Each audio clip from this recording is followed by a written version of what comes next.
Angithathele lithuba ke bazalwane ngibingelele bonke labangcwele nabo bonke labakhona nje namhla esontweni ngegama lenkosi yethu Jesu.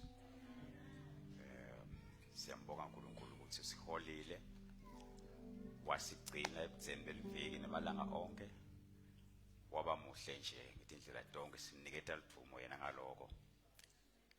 Bazalwane singakafunzi livi ngicela kumpromoter make Mkhatshwa namhla ndamsusa kodwa kayuti namhla kulesigaba sebuyuti nje make Mkhatshwa siyamkhipha ayisesebugogo siyamkhipha lapho so tawungena kulesigaba nje lesicishe siyebuyutini kancane kodwa lesingala ngetizathu eting2 izathu sekuqala kude gogo lohamba nje make Mkhatshwa kude nake nambona gogo lohamba kanje. Number 2 kude gogo lokhuluma athi tayela bo wow. Siyambonga uNkulunkulu kusipha abazalwane labanjela laba ngema characters enkonzweni siyajabula kakhulu bazalwane ngani bogogo siyabonga kakhulu. Mfowethu uGwebe sebashilo ukuthi siyakwemukela ekhaya ukukhulumela abamavuthu nalabanye bazalwane. Solo sicizela lokho nje mfowethu ukuthi we are happy ukuthi ubuye emaveni ubuye uGanda ubuye ekhaya. Siyathi bazalwane bayathi ukuthi how blessed we are and kuba nawe ebandleni. Siyajabula mfowethu umsebenzi mkhulu evele Gwebe ukuhlalela lapha mfowethu uyasenjedwa kunetikhala kunjani njani kuvele isimo inkulu mfowethu kude kuphumula ngikhanto sebenza mbamba ungena ejokweni phela nje kuyasenjedwa vele. Siyajabula kakhulu mfowethu sowubuyile lokunyuta kwenda ngasese nje kwathiwa ngowe but ekhaya sowubuyile sijatshiswa ngilelo nje thina siyambonga uNkulunkulu kakhulu mfowethu ngaloko. Siyajabula kakhulu bazalwane sesitha ungena nje sifunze live lenkosi namhla. Nalokuthi ke bazalwane siyathemba bazalwane batawu khona batakusho mvuka nkonzo ngale date inkonzo esiyakudo ya batawusho bazalwane angitshiyele bona leto bazalwane bayadadi ke bona sibabo bani. Ngicela sivuleni ke bazalwane live lenkosi encwadzini Isaiah isahluko sakhona saka 40 bazalwane 40 sitawufunza nje amavesi abe mabili phela. Kunetinto nje ngifuna ukuhlephula ngalokufishane kulama verse lawo bese lomnye ngifundzela nje bazalwane masesitholile Isaiah 40 verse 30 na 31. Isaiah 40 verse 30 and 31.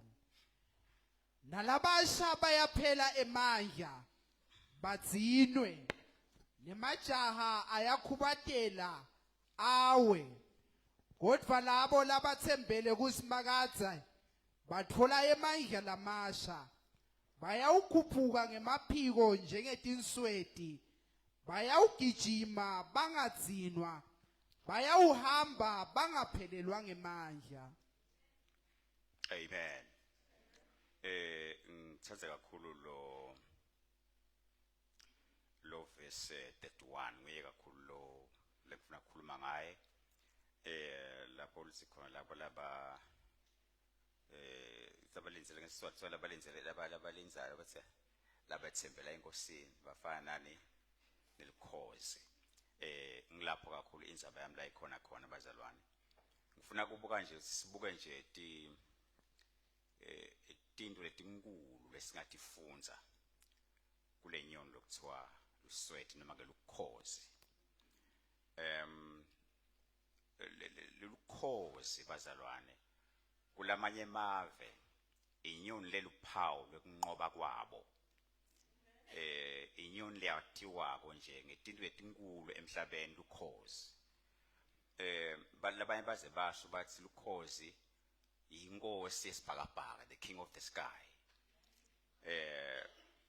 Bathi lukhozi lwatiwa ngemandla lelinawo isilungu siyawahlukanisa lamandla lifaka strength, power, wisdom and freedom sokuchazwa lukhozi lapho inyoni emandla inyoni lehlakaniphile inyoni futhi lekhulekile lukhozi lo ngithi ke bazana kunetinto nje letifundo lengifuna ukuthi sitibuke kule nyoni leyo nje sibone ukuthi empilweni yethu ekukholwa singasizakala kanjani ngekubuka nje le nyoni kuthi iBhayibheli ithini ngayo yini lesingayifunza njengebantwana bakaNkulunkulu singasuka kuphi sifike kuphi ngekubuka nje le nyoni lokuthiwa nje lukhozi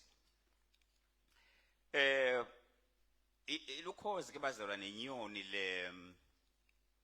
levamsa kundiza yodwa futhi indizele kuphi etu imvamsa yesikhathi nje ukhanza indiza yodwana indiza yodwana nje indizela etu high altitude lukhozi lo akavami kuthi ukhanze lukhozi lujisha njengabonqetse ukhanze nje inyoni nasuka kanye kanye yakubona lokho alikhoza lihambe kanjalo ngeke ulikhanze liziza ngetini etinyenti ngeke nikulibona nje ubona nje nawuthonje ulibona bathi luswethi ke ulibona silibona etulu inyoni nje lenjalo bazalule kuthiwa ke it is the highest flying bird inyoni lehamba etulu kakhulu yona yavamsa umsikuhambela phansi lukhozi lo naleti niswethi nje ukhanza simvamisa isikhathi yakhona lukhozi ukugcina budlelwane lokudzala nalelunye lukhozi lebe solondiza nalo bathi mate ukhanza siyakhona ukugcina lobudlelwane lobolukhozi for a long time so indiza nalabo lendiza nabo noma loyo noma lelo nyoni noma lelo khozi lolunye lendiza nayo and lukhozi futhi bazalwane inyoni lokhanza ukuthi iyakhona kunqoba ema challenges yona ngalokundizela kwayetulu la ngakhona lama challenges kunqotshwa inyoni letindizela phansi lona liyakhona kundizela etulu bese linqoba ema challenges la ngakhona kunqotshwa inyoni letindizela phansi ngoba inyoni letindizela phansi bazalwane tiba inkoyoyo yayo yonke into nebantwana bafunda kunemba ngetilingi bafundise inyoni letindizela kuphi na phansi nemuntu omfuna kushanga isagila inyoni la kayizama inyoni lendizela kuphi na phansi kodwa lusoti lona noma ke luswethi bazalwane inyoni lihamba ngetulu kwalawo ma challenges lawo kwenza inyoni lendizela phansi okusokuthi inyoni lendizela phansi adikho advantage disadvantage inyoni lendizela kuphi na phansi luswethi lona lwendiwa ngendlela yokuthi lundisa high in the sky lu overcome some challenges la ngafaced ngilabandizela phansi ngoba umzalwane ufuna aqaphele bazalwane aqaphele ukukholelwa kwakhe okwasihamba naNkulunkulu aqaphele ukuthi angabi ngilenye inyoni letindizela kuphi na phansi must be careful of that hallelujah must be careful of ngoba uyawukhanza ukuthi kundizela phansi bazalwane kukwenda ube ngumzalwane lokhomba ukuthi you are lacking in commitment kundizela phansi nje kukhomba ukuthi ungumzalwane lonjani na lo shodako ngemandla ngemfutho lo ufakako enkosini because undizela phansi you cannot be committed entweni kaNkulunkulu undizela phansi siyafana bazalwane operator when in a very low level tinto takho tonke tiphansi kanga ngoba angakuva umuntu even after 20 years so lithandaza sinfana siyesibeve labanye kodwa nje kubemthandaza nokuhleka ubinze nje uvume amen kodwa uvathi hawu uvume umuntu aphinza nkosibaba kanti nkosibaba ungeva ukuthi nkosibaba siyaphi na nkosibaba asiqhubeke phela mdonse Nkosi Baba simve ukuthi uthini Nkosi Baba asenteni Nkosi Baba asibusise ngani Nkosi Baba kuze kuyophela umsolo Nkosi Baba after 20 years esekhathi ebandleni.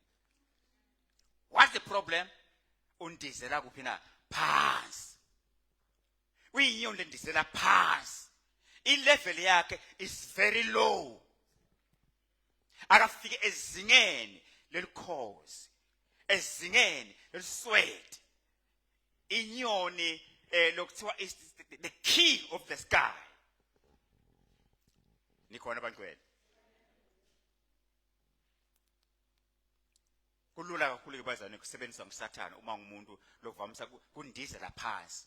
Nawu umuntu ondizela phansi kunengi lokuhlangabetana nako lokudaba dinkinga empilweni yakhe yokukholwa because undizela phansi. Hallelujah. Futhi umuntu bazane bobona bandla bandizela phansi. You must be very careful of them. Ngoba sonke isikhathi ufuna ukudonsa ubuye kulevel yakhe. Niyakubona lokho? Abe ngumuntu othanda futhi nokuthi la umpoison la ngoba ufuna kuletha libandla lonke kuphina phansi. Once uNkulunkulu afika kusebenzisa wena njani because undizela phansi.